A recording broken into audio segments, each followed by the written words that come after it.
An important part of effective training is assessing our performance. We're going to look back at the activation notice and see some examples submitted by some of our participants. Stick around. Black one, black one. A lot of us in amateur radio, even those who are working in emergency communications, don't really want to spend a lot of time dealing with administrative details like activation notices. We just want to get on the radio and talk.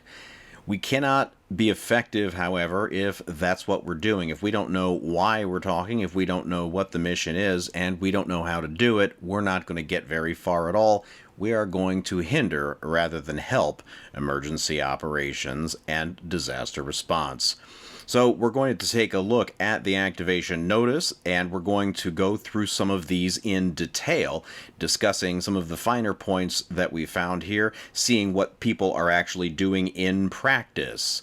It's important to remember that this is a no-fault learning environment. It is not easy to get these things right the first time. We're going to need to spend some time thinking about what we're seeing. We're going to need to practice what we're doing, and we're going to need to look back and learn from the mistakes that we've made. Names and call signs that we have in these submissions have been changed because it doesn't matter who did what. The issue is going to be, what did somebody in training actually do? Those are probably going to make the same mistakes that we did as we are going through this process the first time ourselves. So we're going to put the details in here so that we can discuss this with respect to what we should be doing by seeing some examples that were not exactly perfect. So thanks very much to the participants. We need more participants to be practicing if we're going to be a viable system. So don't be intimidated, don't be put off. Let's go ahead and get right into it now.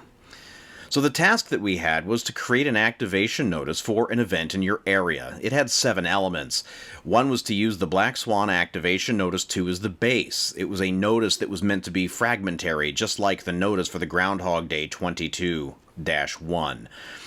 We want to call the activation notice training 2208-1. We were to make the event a severe weather event. Whatever you chose was fine as long as it was severe weather. 4 was to include local detail regarding the impact. Number 5 was to be sure that the execution paragraph has sufficient detail for people to do the right thing without having to ask questions or get further instructions. 6 was to put your own name and contact detail for the control paragraph, and then number 7 was to send your activation notice via WinLink station Black Swan or to KD8TTE via the Black Swan net. With that task put before us, let's take a look at our first example, an activation notice. What we have here is AA8 BBB number 51. In this case, what we have is a preamble from a 16-line radio message. That wasn't actually a requirement for the task, but it's great to see this. What we see is the station from, we see a message number, we see the precedence as routine, a date time group, and from there we can move on to the addressees. We have the from, which we've changed to first name, last name, and we've got an addressing scheme for being able to reach that sender in the event that we need. It says to call sign Black Swan, and that's the first thing that we're going to point out. There is no need to use call sign. While it is typical for us to use a pro word call sign when voicing something, although not in a preamble, there is no need for it to be here. So we're going to change that just to be to Black Swan. And then we see our count of groups. We don't have one. That's what the GRNC is telling us. Groups, no count.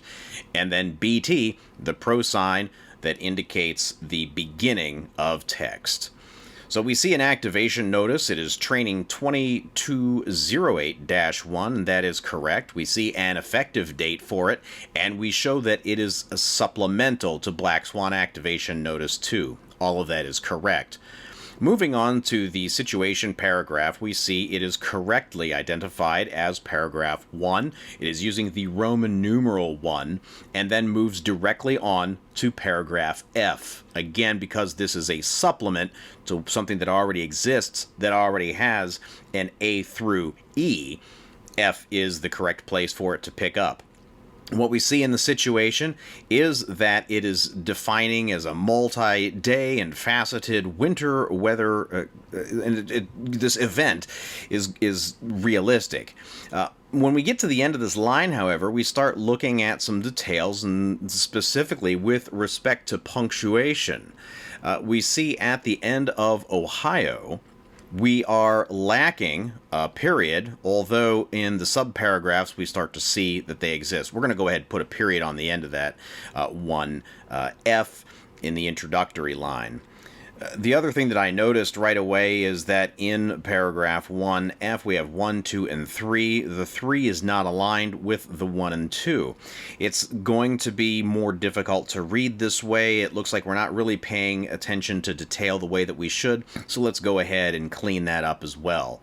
Moving on to paragraph 3, execution. Again, it's good. It has the Roman numeral 3 for execution. It picks up at paragraph D because our base notice, of course, has A through C inside of paragraph 3 populated. So D is where we pick up. And we have the special operations schedule. So we take a look at the effective date, we compare it with the text, and we see Eastern Standard Time. Again, we see this is correct. The time zone is consistent in the text, so everything that we're doing inside of there agrees. And we see that the heading is in Zulu time. It's perfectly fine. Once we get rid of the radio stuff and we focus just on the message itself, the activation notice, we can see that this is the way that it looks in the first place. Somebody who is an official, an originator, is going to draft this. Now, this message could be sent by any means. It could be email, it could be fax, it could be the postal service, a courier, a carrier pigeon, it could be carved in stone. It doesn't matter. The transport is irrelevant to this message itself. It is internally consistent. It is using local time consistently. Once we put this inside of a capsule, that is to say we encapsulate it, we put it inside of a wrapper or container, whatever it is we want to call it, we've put it inside of something to carry it over the circuit. That is by radio, and so the radio circuit is typically going to be reporting its times in universal time, and that's the reason that the heading is specified in universal time. Now we move on to paragraph 5, control, and we've got the net administrator, first name, last name, and contact information. That's good. Also, I want to point out that the message does include the text that this is an exercise. BT, again, the pro sign that is to be a separator. So that shows us at this point it's the end of the text. And then NN, 4 N's, that shows us that is the end of message. So we've cleaned it up a little bit, and here's what we have as a correct message. It is not only a good activation notice, but it is also inside of the 16-line radio message format. Let's take a look at example 2, the activation notice update. So this is number 52, again from station AA8BBB. What we see again, the 2 call sign, we're not going to cover that again, so let's just clean that up. We see correctness again with respect to our groups, with the separator going on to the text. Let's take a look at what we have. First thing I notice is structurally it does look good. We have everything aligned the way that it should, and so that's going to make it easier to read, and it's going to indicate that we're paying attention to details. Whoops, we have a little problem at the end of F where we were missing the period the first time around. We've not got 2, so let's clean that up. We've got that happening again here in paragraph 1F2, so we're going to clean that up. And then 1F5, we are missing a period altogether, so let's put that back in there. And now we have all of this specified correctly. The format looks good. And again, it's an exercise. The BT pro sign separator and end of message. So this is what our update looks like. It indicates here's what's happening. That is to say, the activation notice is being supplemented to show us that we have information that's new, and that is going to be the end of this operation. Example 3, another activation notice. This one comes in from station AA8, AAA1. And so here we have at the beginning, this is going to indicate that it's a training message, but we got a little problem with the spelling here, so let's take a look at that.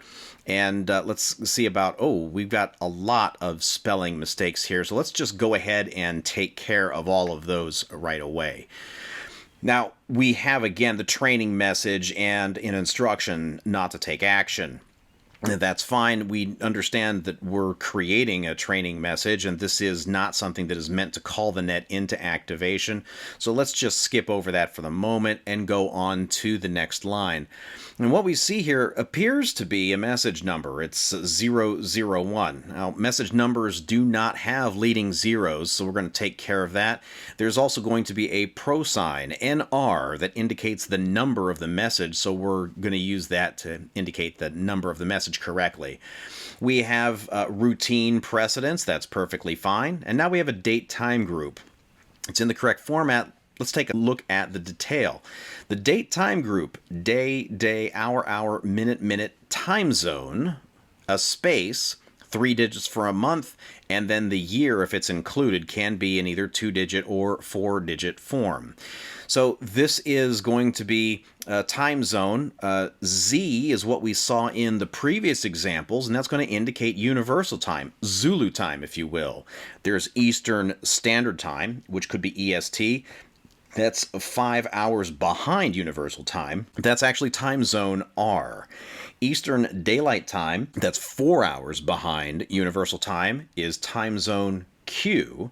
But what about this? We see L, time zone L. Well, it is long-standing practice in amateur radio to use L to mean local time. When amateur radio was completely self-contained service, then that made sense. We were able to understand exactly what that meant. But we are now dealing with operations on 5 megahertz. We actually share the frequency with government stations. U.S. government stations are going to be looking at that and understanding it in a way that might be different from what we have. In fact, there is a time zone L. If we take a look at a map that shows the world's time zones, we have single letter abbreviations for time zones throughout the world, and there is a time zone L in far eastern Russia, leading up over toward Alaska, and then there's some islands and so on that are just south of there. All of those are time zone L. That's far enough away from Ohio that we can probably still disambiguate, but there is a time zone L, and putting the time zone L in that date time group does specify something very different from what we actually mean. So better for us if we're going to use local time to specify what the time zone is. Again, if we're talking Eastern Standard Time, that's time zone R. If we are using daylight savings time, it's time zone Q. We have to make sure that we're using the right one. Alternatively, we could have just put the thing into Zulu time, as we saw in the first example. Now, moving on beyond the from and the to, which are just fine, we see the word break by itself. Now, this is interesting because it's a voice procedure pro word that is used as a separator. But this is a written message. So rather than having the pro word, that is to say what we voice, we should be putting in what we write. What we write is a pro sign, and that's BT. So we'll go ahead and clean that up. Now, let's go back up to the top again. There's other pro signs that exist for being able to specify instructions as well as the structure of the message. Now, plain language instruction is not wrong, but there is a pro sign to do exactly what we are specifying here. Now, who would know that? Well, that's why we train, so that we can come across these kinds of conditions, see them, understand what we ought to be doing. In this case, we're going to take a look at this training message that we don't want anybody to take action, so we're going to use a Z signal. Again, we're working on 60 meters, so we're going to specify ZEU. That means it is an exercise, a drill message, and those pro signals are defined in ACP 131, which is presently at revision F.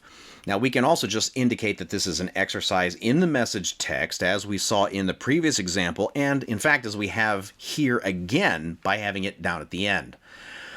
But where is the end of the message? Well, we have the start to the capsule. We have the wrapper begins, but there isn't any place for it to end. Just like we had a separator for there to be that pro sign BT to indicate the end of the header and the start of the text, we need to see where it ends. So technically there was a wrapper here because of the way it was transmitted to me, but we're going to skip over that because it seems like the author is going for a 16-line radiogram, so we're going to continue with that as our wrapper format. So just as we have BT, the pro sign that is the separator between the header and the text, we're going to use it again to indicate the end of the text and what is to follow. So it marks the end of the text section, and we need also to have the end of the message. Now, we don't have any further instructions that we might have between that last BT and the four ends. It is possible for us to have additional instructions there. For example, if we have to make a correction about something that came through the text, we don't have that in this case, so we're just going to include end of message, four ends. By adding the station that is doing the transmission at the top, we include the pro sign NR and then put the message number there. We sort of realign things by putting the instructions, then the preamble can begin. We have created the correct format of the wrapper of the capsule that will be able to carry this message, and then we can just put the message directly inside of it and see what we have is going to be the structure of the message itself is correct. We have the situation, mission, execution, administration, and control. Now, this doesn't look like it's fragmentary, though. There's no reference to another notice. The whole thing is self-contained. Now, as we get into the details, we start reading the text here, and what we see is this is an activation of personnel, not an activation of a net.